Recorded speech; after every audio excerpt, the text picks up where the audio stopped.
سوات میں تشدد سے جاں بحق مدرسے کے طالب علم کیس میں اہم پیش رفت سامنے آ گئی ہے۔ ڈی پی او سوات کے مطابق پولیس نے 2 ملزمان کو گرفتار کر لیا ہے جبکہ 2 کی تلاش جاری ہے۔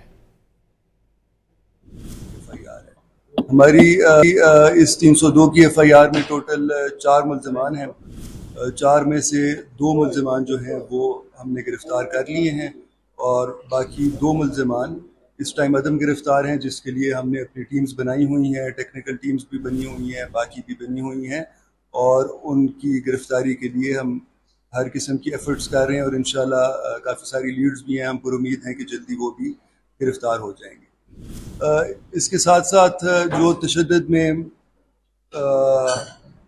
استعمال ہونے والی چیزیں ہیں، لاٹھیاں ہیں، زنجیریں ہیں، ابھی ہم نے سوات میں تشدد سے جاں بحق مدرسے کے طالب علم کیس میں اہم پیش رفت سامنے آئی ہے۔ ڈی پی او سوات کے مطابق پولیس نے 2 ملزمان کو گرفتار کر لیا جبکہ 2 کی تلاش جاری ہے۔